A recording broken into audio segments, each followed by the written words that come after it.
lawyers and the judge agreed to add a third page to the jury questionnaire, which is focused exclusively on pretrial publicity. That's right. Can you just talk about that?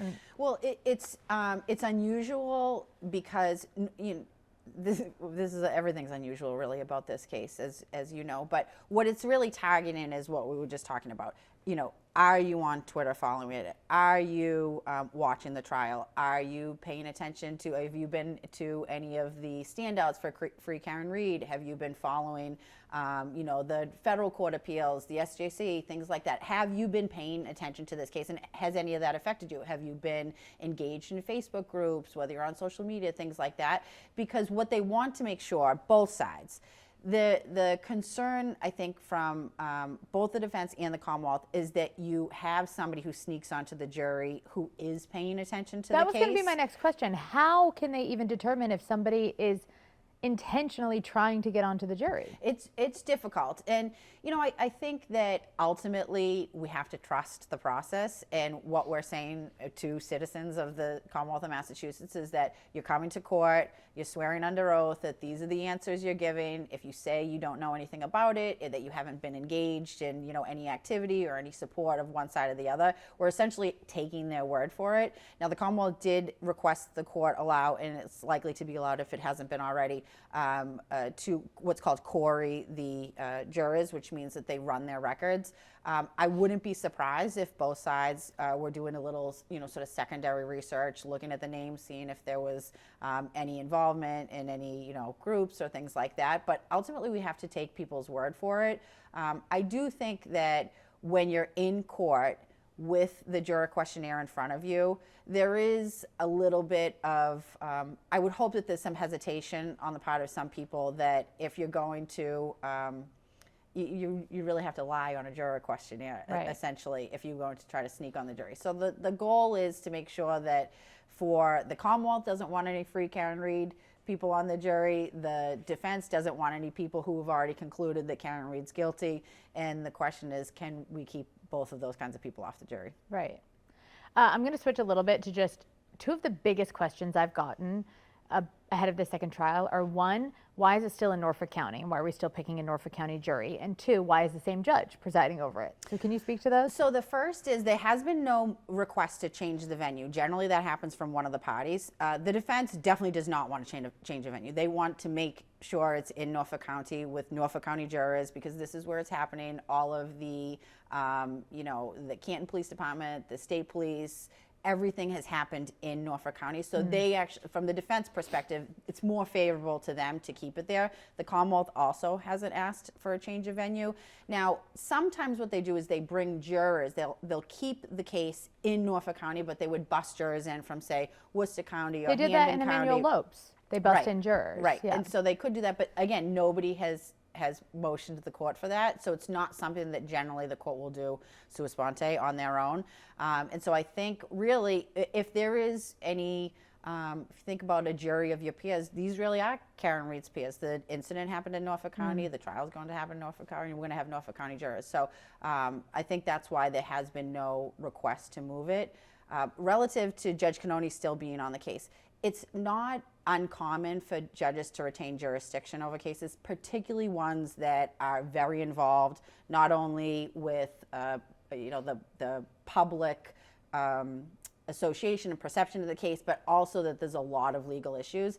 What normally happens in Superior Court is that judges rotate every 3 months. So they sit for 3 months, and so you could have theoretically a number of different judges on the case, which in some ways can be a little disjointed because judges rule differently, they look at the law differently, they analyze differently. So you may have a ruling that goes one way with one judge, and then if you have a different judge in that session 6 months later, it goes the opposite way, which makes it feel a little convoluted. Okay.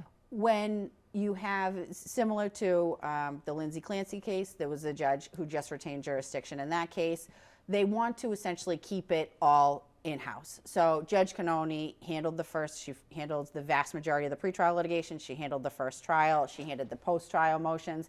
It makes the most sense for the judge who understands what happens through the first trial to stay on it. And she was actually specially appointed as to retain jurisdiction by the by the chief of the courts. So, and so what's the explanation then for people who see that and think that that's a sign of corruption, that the same judge who has decided one way or another wants to stay on this case? I don't think it's about wanting to stay on the case. I think it's about the logistics of it, and I think it's fairly common, I would say, with serious superior court jury trials for the judge to retain jurisdiction from the first trial to the second trial. So I understand from the outside perspective why it might seem a little odd that a new judge doesn't come in, but it's pretty consistent with the state of the law in Massachusetts. Okay, I want to get into some things that are the same and different compared to trial one now. One thing that I believe is different, we just got the combined witness list. If I remember correctly from the last trial, there were 74 witnesses total, I'm pretty sure. 68 for the Commonwealth and 6 for the defense. The combined list is 150 witnesses. It's hefty.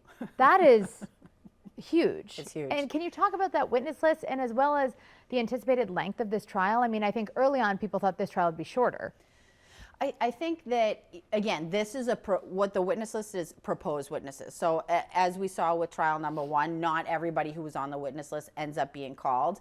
Both the Commonwealth and the defense, and you also have to consider that a lot of these witnesses are probably going to be, if they get called at all, are going to be rebuttal witnesses for the Commonwealth. So from the Commonwealth's perspective, they have to put everybody on there that they could possibly call, and the same with the defense, because the whole point of a witness list is to provide notice to the other party that I might call this person. That right, doesn't no mean you have to. Right. But if you don't put them on the witness list, there are consequences. You potentially might not be able to call them if you did have that information ahead of time and you just chose not to tell the opposing party. So do I think they're going to call all 150? No.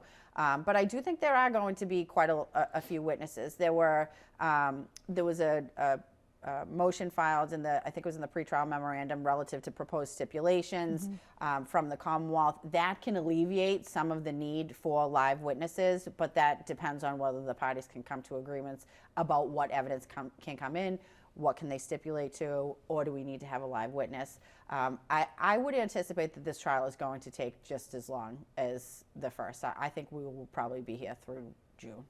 And what does that say to you? Because I know a lot of legal analysts for the first trial said, you know, a trial with strong evidence on either side maybe shouldn't take that long. So what does it say to you that it's going to take that long again? I don't know that I would agree with that. Okay. That just because if you believe you have a strong case as a Commonwealth, that it should be shorter. I think that you want it to be thorough. You don't want it to be overburdensome. You don't want to have duplicative testimony, and you don't want things to be dragged out. But whatever is important to the case and whatever the Commonwealth thinks is important to the case should be presented, just like the defense. They should have just as much time to present their defense. So I'm not sure that I would agree with sort of the thought that just because it takes longer to present, that means that you have less of a case. I think that some cases are short and sweet and easy to present, and the evidence is very clear. Some take a little bit more time, and as I was taught when I was a prosecutor, a brick is not a wall. So they're pieces of information that the Commonwealth is trying to put together to build the wall to create beyond a reasonable doubt, and that's not always a quick process. Right. Okay, an obvious change from the last time, which we've talked about extensively, is that Michael Proctor has now been fired from state police. What impact will that have in the second trial? I mean, I think it will have a significant impact as to their argument relative to the Bowdoin defense, again, which is the substandard police investigation. I don't know that overall it's going to change the tenor of his testimony. I think he was pretty unlikable during the first trial. He was made to read all of those text messages about Karen Reed. And so it was pretty bad, trial number one. I think it will assist in the defense's argument that this is a person who had potentially ulterior motives, that had a conflict, but I'm not sure that it will be that much more substantively different than the first trial. Okay, next up, my Twitter DMs notwithstanding, the federal investigation into this case, from what we know, has closed.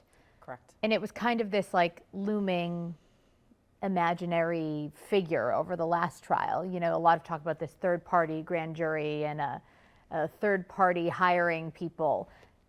With it being closed, Does that change anything this time around? I don't know that it does in trial because it didn't come in, even though there was, a little bit of discussion relative to, who hired the ACCA experts, things like that. But to me, this sort of elephant in the room being the third party has always been more of a peripheral issue outside, what we're paying attention to as, people who are covering the case, people who are following the case on Twitter, on social media, and we're all aware of this, but it didn't come in the first trial, and it's not going to come into the second trial. So whether it's opened or closed, I actually don't think will have much bearing on trial number 2, much like it did in trial 1. Okay, let's talk about lawyers next. One of the major changes is that there's a new prosecutor and 1 or 2 new defense attorneys. Yep. What difference is that going to make? I think for the Commonwealth, it's going to make an enormous difference. I don't know that I could underestimate how big of a change the trial will be for the second time around. I think that the Commonwealth the first time had some trouble presenting. I think that they really were on the defensive most of the time, that the way Adam Lally presented the case, it was, I think the way he was attempting to present it was clear to maybe other lawyers or people who understand the system, but not so much to the layperson or potentially the juror. I think that Hank Brennan is going to be much more concise and much clearer in his presentation. I think he's going to go more on the offensive. He's going to try to prove his case. I don't think he's going to focus much on the defense theory until he potentially needs to in rebuttal. So when we're looking from, people who watched the first trial to the second trial, I think they're going to be surprised at how different it's presented by the Commonwealth. I would expect that for the defense, they would focus a little bit more on the Bowdoin defense as opposed to full-blown third-party theory. Obviously, those are wrapped up a little bit together, so you can't really separate them out and go one way and not the other. Can you just explain Bowdoin one more time in case I use this out of Sure. context? So the Bowdoin, what we call the Bowdoin defense, is basically, it comes from the case of Commonwealth versus Bowdoin, in which it essentially allows the defense to argue that the police investigation was so substandard that the jury can consider that. At the end of the trial, generally the defense will request for what's called a Bowdoin instruction. And the judge will tell the jurors that you've heard evidence of what a standard investigation should look like, that there is evidence that this investigation did not live up to those standards, and you can therefore take that into consideration when evaluating whether the Commonwealth has proven the case beyond a reasonable doubt. And it's really the reason why, from my perspective, I've always thought that was their strongest argument as opposed to the third-party theory, because the third-party theory really, what it does is it shifts a little bit of the focus away from Karen Reed, who the Commonwealth believes is responsible for the killing of John O'Keefe, and puts it in, potentially the third-party culprits who are named Colin Albert, Brian Higgins. But there seems to be a more direct way to a potential not guilty for the defense. And I think that's because there are a lot of mistakes that were made. I think it seems pretty clear to everybody watching. There were conflicts of interest. There was, issues with evidence collection, police reports, things like that. And you don't have to, as the defense, you don't have to prove that somebody else did it. You just have to prove that the Commonwealth didn't prove their case. And I think that that's probably the straightaway to a not guilty. But I do think that because they're really all wrapped up in together in one, we'll see a little bit of both. And then as far as the defense attorneys go themselves, do you think it's still going to be primarily David Yannetti and Alan Jackson questioning witnesses? I think so. I think that really they're the two stars of the show, if we're being honest. I don't think Elizabeth Little might, maybe a few here and there. I don't think that the new attorney, who is the juror, will be taking any witnesses. I don't expect that Attorney Alessi will. From my perspective, he was largely brought in to create a record for different motions and potentially appellate issues if she were to be convicted. And I don't think that he would probably be the best in front of a jury. He's a little slower paced, he's probably better arguing to a judge than a jury. But both David Yannetti and Alan Jackson are clearly very experienced, well-seasoned trial attorneys. They know how to question witnesses. They know how to argue in front of a jury. So I think it'll really be the two of them who are taking most of the witnesses. Okay. Seems like any media interviews that Karen Reed did between the first trial and the second, or even before the first trial, Hank Brennan wants to use as evidence, and that didn't happen in the first trial. That didn't happen in the first trial. One of the to me was the most shocking, watching the Commonwealth not admit any of her statements, because it's very unusual to have statements of a defendant, and it's even more unusual for the Commonwealth not to use them. I don't know what the reasoning was behind that the first time around, but it seems very clear, based on, as I mentioned in the pretrial memorandum, that Attorney Brennan outlined specifically all of the statements he wants to use against Karen Reed, and those are going to be from, I believe, before the first trial, during the first trial, after the first trial. You know, the interviews that we saw just as recently as a couple of weeks ago.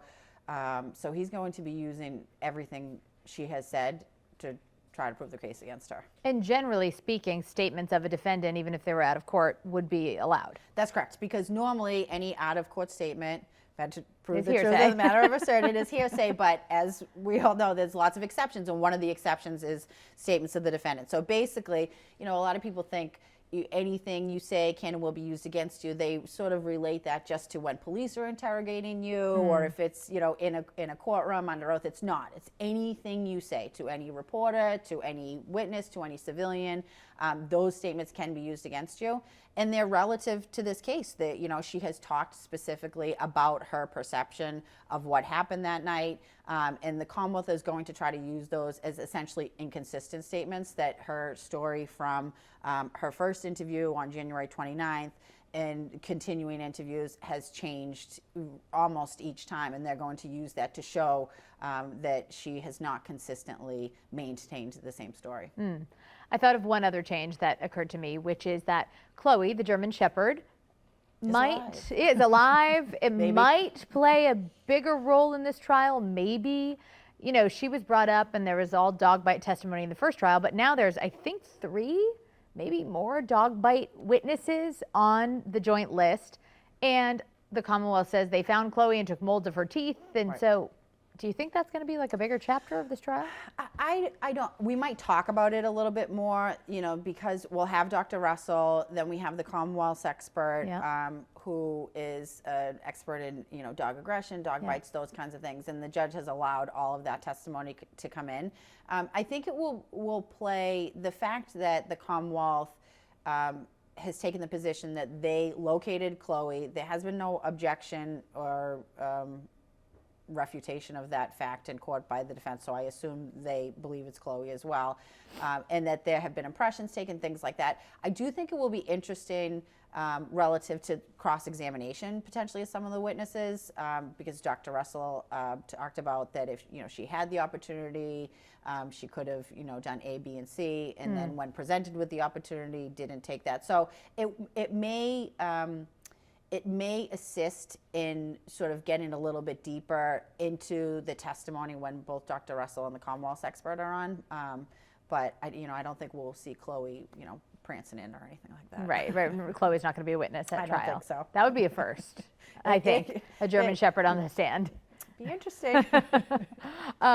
One other evidentiary thing I thought of is we talked so much about ARCA, right? And they were the only, in the last trial, like independent, not state employed crash reconstruction experts. Right.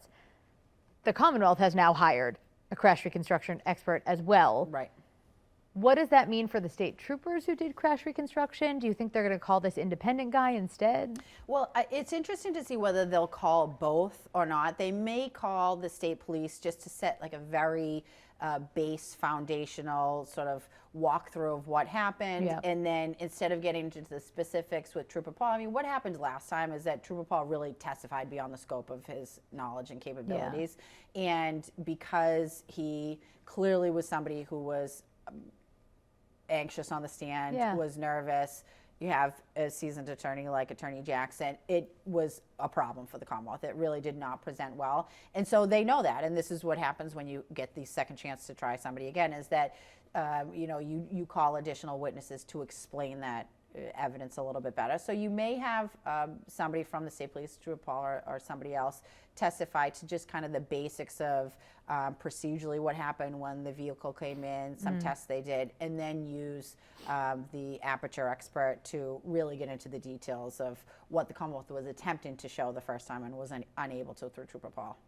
Okay, this is not an evidentiary question, but a major change, in my opinion, is that all the attorneys now have a gag order on them. Right. So every single day, you know, the prosecutors never went on camera with media ever, but every single day defense would. So how does that change the way the second trial looks for people who watch? Well, I think that's the interesting question, right? Because ultimately, we almost have two different things going on, right? We have the case being tried in the public, and then we have the case being tried to the jury. And I think what happened the first time was, because there is so much information that's available to the public that's not to the jury, there were some really kind of unreasonable expectations about what was actually happening in court. And I do think some of that was a result of the positions that the defense attorneys took outside the courthouse there, right? Talking to reporters, you know, talking to other people. So I think it will be a bit more, it'll obviously be more subdued on their part. I don't think it's going to cause sort of the fanfare around the case to diminish at all. It'll probably just cause more speculation than anything. But I think it's the right thing, because it's, the case needs to be tried, and the jurors need to make the decision. They're in the best situation to look at all the facts. You know, they're not looking at evidence that a lot of people, what happens when there's a lot of publicity is that people are looking at information and using information to come to a conclusion that's not admissible in court, right? And that might be speculative or doesn't have, you know, the appropriate foundation to come in. So what they're doing is they're really trying the case in a different way that's not consistent with the law. So ultimately, I won't be surprised if there is sort of a divergence of opinions from where the jury may end up versus what's in the public. But that's sort of the natural consequence of having a case so public. Okay, you're leading me into this question, which I thought would be my last, but it's not going to be. Do you think there is a jury that exists in Norfolk County that could come to a unanimous agreement on this case? I do. I think, I mean, I really trust the jury system. I think that most people take jury duty very seriously. And I think that, you know, somebody died in this case, and and somebody's life is also on the line. So we have John O'Keefe, we have Karen Reed. And I find that once jurors, as much as people don't want to be on jury duty, and we know everybody tries to always get out of it, that once they are sworn in and they are given their instructions, I think they take their oath seriously. While it might be difficult to come to a unanimous decision either way, I don't think it's impossible, either guilty or not guilty. I think we're gonna end with the verdict this time.